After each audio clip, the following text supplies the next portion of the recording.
Finally guys GoPro camera কিনতে আমি ঢাকায় চলে আসলাম। এই যে দেখো গাইস, আজকে আমার সাথে রয়েছে স্টান মুন্না আহমেদ। ভেবেছিলাম কম টাকায় পুরাতন গোপ্রো কিনবো, কিন্তু বাধ্য হয়ে এখন আমি নতুন গোপ্রো নিয়ে নিলাম। অনেক টাকা খরচ হয়ে গেল আজকে। এখন থেকে সাইকেলের ভিডিও আরো অনেকটাই ভালো হবে গাইস।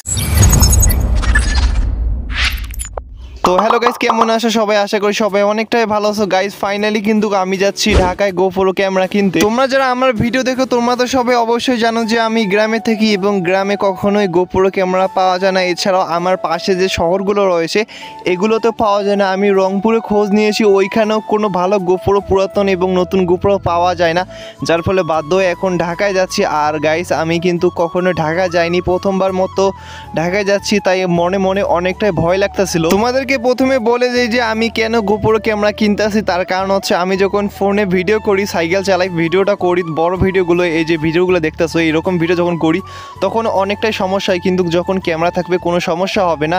হেলমেটের মধ্যে মাউন্ট করা থাকবে, পাবলিক রিয়াকশন, এছাড়াও সেকেন্ড চ্যানেলের জন্য কিন্তু আমি মূলত গোপ্রো ক্যামেরাটা নিতেছি। আমি কিন্তু সম্পূর্ণ ইউটিউবের টাকায় গোপ্রো ক্যামেরা কিনতেছি। এই জন্য গ্রাম থেকে শহরে আসার পর আমি এখন নেব একটা বাসে করে। এখন আমাকে যেতে হবে ঢাকা শহরে, যেতে হলে প্রায় 7 থেকে 8 ঘন্টা সময় লাগবে। এই জন্য আমি সোহাগ পরিবহনে নিয়ে এলাম। টিকিট নিয়েছিল আমার কাছে মাত্র 500 টাকার মতো। আমি বেশিরভাগে বাসে ভ্রমণ করিনি, ট্রেন আমার কাছে অনেকটাই পছন্দ। গাইস একটা সমস্যা রয়েছে, সেটা হচ্ছে আমি যখন বাসে উঠলাম, এর আগে আমি খিচুড়ি খেয়েছিলাম গাইস, পেটের মধ্যে এমন অবস্থাটা হয়েছিল সেটা বলার বাইরে। পেট পুরো খারাপ করে দিয়েছে আমার, যার ফলে অনেকটাই অসুস্থ ছিলাম। এরপর বগুড়া পার হওয়ার পর আমি আস্তে আস্তে সুস্থ হয়ে যাই, যার ফলে অনেকটাই ভালো লাগতেছিল। আমি শুধু রাতের বেলা কোনো ঘুমাতে পারিনি, প্রচুর পরিমাণ অসুস্থ ছিলাম গাইস। কি আর বলি, অনেকটাই কপাল খারাপ ছিল। আমি চাইলেই কিন্তু ট্রেনের মধ্যে যেতে পারতাম, তার কারণ হচ্ছে বাসের মধ্যে গেলে প্রায় 7 ঘন্টা 8 থেকে 8 ঘন্টার মতো সময় লাগে এবং ট্রেনে প্রায় 12 ঘন্টা, যার ফলে আমি চেষ্টা করব একদিনের মধ্যে কিন্তু বাড়ি ফেরার, কিন্তু যদিও সম্ভব না একদিনের মধ্যে। এরপর বাসের মধ্যে 8 ঘন্টা জার্নি করার পর আমি চলে এসে যাই ঢাকার মধ্যে। প্রথমবার আমি ঢাকাতে এসেছি, কেমন কেমন লাগতেছে আমি নিজেও বলতে পারতাছি না। মনের মধ্যে অনেকটাই ভয় কাজ করতেছিল যে কি হবে কি না আল্লাহই জানে। আমার সাথে একজন এসেছে, আমি একাই আসিনি। তো কে এসেছে অবশ্যই তোমরা একটু পর জানতে পারবে গাইস। এই যে গাইস তোমরা এখন যে স্ক্রিনের উপর দেখতে পারছো আমাদের সাফরি রাইডার, আমার মাঝে মাঝে ভিডিওর সামনে গিয়ে যখন বাউলি স্টান দেয় তখনই কিন্তু তাকে তোমরা দেখতে পাও। তো তার ভাইয়ের বাসা কিছুক্ষণ রেস্ট নেওয়ার পর আমরা এখন যাচ্ছি যমুনা ফিউচার পার্ক। আমি ঢাকা শহরে একদমই নতুন, যার ফলে আমি বুঝি না যে কোথায় কি বিক্রি হয়। তাই আমি স্টান মুন্না আহমেদ বলেছি যে ভাই আপনি যদি ঢাকায় যাই তাহলে কিন্তু আপনি আমাকে সাহায্য করবেন ক্যামেরা কিনতে।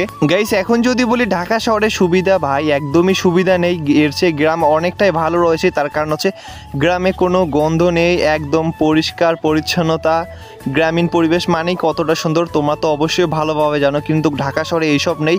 প্রচুর গাড়ি জ্যাম, অনেকটাই বিরক্ত বোধ করে দেয়। এরপর আমি চলে এসে যাই যমুনা ফিউচার পার্কের সামনে মুন্না ভাইয়ের অপেক্ষা। কিছুক্ষণ অপেক্ষা করার পর স্টান মুন্না আহমেদ ইউটিউবার ভাই কিন্তু চলে এসে যায়। আমি কিন্তু তাকে বলেছিলাম যে ভাই ক্যামেরা কিনতে, তাই কিন্তু তিনি এসেছেন। এই জন্য ভাইকে অনেকটাই ধন্যবাদ জানাচ্ছি। ভাইয়ের কিন্তু একটা চ্যানেল রয়েছে, স্ক্রিনের উপর তোমরা দেখতে পাচ্ছ স্টান মুন্না আহমেদ। ভাই কিন্তু অনেক ভালো ভিডিও বানায়, তোমরা কিন্তু অবশ্যই চ্যানেলটিকে সাবস্ক্রাইব করতে ভুলবে না, আমাকে অনেকটাই উপকার করেছে। তো এরপর আমরা 3 জন মিলে চলে এসে যাই যমুনা ফিউচার পার্কে। আর প্রথমবার এসে দেখি অনেক কিছু রয়েছে এই পার্কটির মতো, যেরকম আরএমসি আমাদের রংপুরের মার্কেটটা সেম একই তলা, 6 তলা মনে হচ্ছে। যদিও রংপুরের মতো হবে না, তার কারণ হচ্ছে ঢাকা শহর মানে কিন্তু অনেক বড়। এরপর আমি চলে এসে যাই প্রথমে ক্যামেরা ওয়ালটা। এখানে আমি প্রথমে খুঁজবো যে পুরাতন গোপ্রো আছে কিনা, তার কারণ হচ্ছে আমার বাজেট অনেকটাই কম। পুরাতন গোপ্রো যদি কিনি তাহলে কিন্তু পরে 2-3 মাসের মধ্যে আমি আইফোন কিনতে চলেছি, কিছু টাকা সেভ পাবো।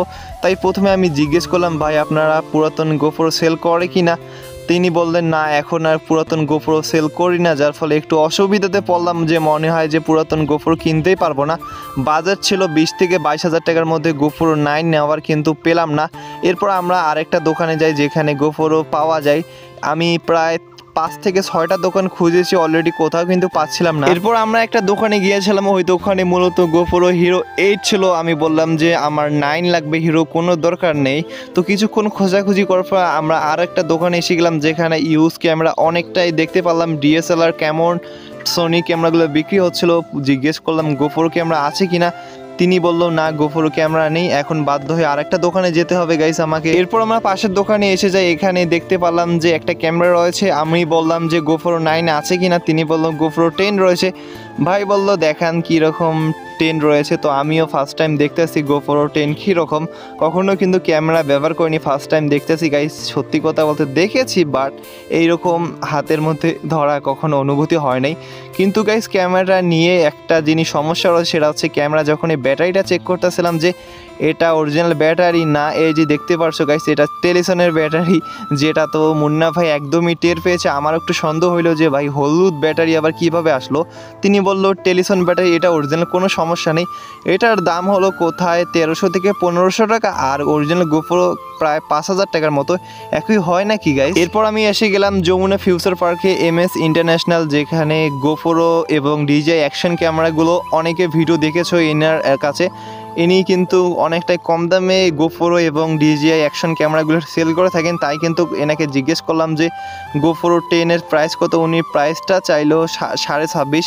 এরপর আমরা ক্যামেরা ওয়ার্ল্ডে বললাম যদি নেই তাহলে এখান থেকেই নেই। পরে এনাদেরকে দাম জিজ্ঞেস করলাম ভাই কত টাকা লাস্ট রাখতে পারবেন। তিনি বললেন 26.5 লাস্ট ফিক্সড। আমি তো অবাক হয়ে গেলাম যে ভাই 500 টাকা ছাড় দিতেছে না, 26,000 দিলে কিন্তু আমি নিয়ে নিতাম। পরে আবার কিন্তু আমি MS ইন্টারন্যাশনাল এখানে এসে গেলাম, যেটা সনি দেখতে পাচ্ছ কিছু একটা নাম রয়েছে।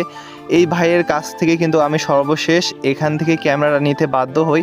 তো কি ক্যামেরা নিয়েছি তোমরা স্ক্রিনের উপর দেখতে পাচ্ছ গাইস। আমি কিন্তু নিয়ে নিলাম GoPro 10। হ্যাঁ গাইস 9 কিন্তু অবশ্যই স্টক আউট হয়ে গেছে, এখন 10, 11, 12। আর একটা মেমোরি কার্ড নিয়েছি, মেমোরি কার্ডটা আমার কাছে রেখেছে 2000 টাকার মতো, 64 GB। এটার দাম একটু বেশি, তার কারণ হচ্ছে 200 MBPS দাম একটু বেশি হয়ে থাকে। 128 GB মেমোরি নিতাম, কিন্তু দরকার নেই আমার, 64 GB হলেই কিন্তু মোর দ্যান এনাফ। 2 ঘন্টা ভিডিও করতে পারলেই তাতে কিন্তু আমি খুশি।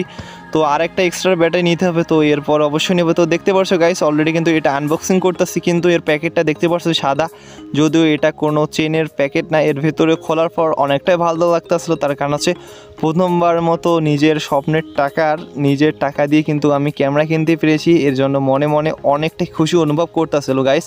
তো এখন তোমরা দেখতে পাচ্ছ GoPro তো নিয়ে নিলাম। কত টাকাতে নিলাম তোমাদেরকে বলি গাইস, 26,000 টাকা খরচ পড়েছে, যেটা GoPro 9 এর দামেই নিয়েছি, কি আর বলি গাইস, যার ফলে এটা নিতে বাধ্য হয়েছি। টোটাল কত টাকা খরচ গেল একটু পর বলতেছি, তার জন্য ভিডিওটা সম্পূর্ণ দেখতে পারবো গাইস। এই যে দেখতে পাচ্ছ ক্যামেরা কিন্তু অন হয়েছে। আর একটা গ্লাস প্রোটেক্টর নিয়েছি, ইনি এটার দাম চাচ্ছিল 850 টাকা। ভাই এটার দাম এতটাই যে বেশি সেটা বলার বাইরে। গ্লাস প্রোটেক্টর যদি না লাগাই তাহলে কিন্তু আমি কখন যদি সাইকেল থেকে পড়ে যাই তাহলে কিন্তু ক্যামেরাটা ভেঙে যাবে, এই জন্য একটা প্রোটেক্টর লাগিয়ে নিলাম। ভাই 500 টাকা যাক 800 টাকা যাক কোনো ব্যাপার না, বাট এতটা দামি জিনিস অবশ্যই প্রোটেক্টর ব্যবহার করা উচিত। তো তোমাদেরকে বলি এখন কত টাকা মোট খরচ হয়ে গেল। প্রায় আমার সত্যি কথা বলতে 29,000 টাকার মতো খরচ হয়েছে, যাওয়া আসা ভাড়া এগুলো বাদ দিলাম। এগুলো যদি ধরি তাহলে কিন্তু প্রায় 30 পার হয়ে গেছে। আমি মনে করলাম 30,000।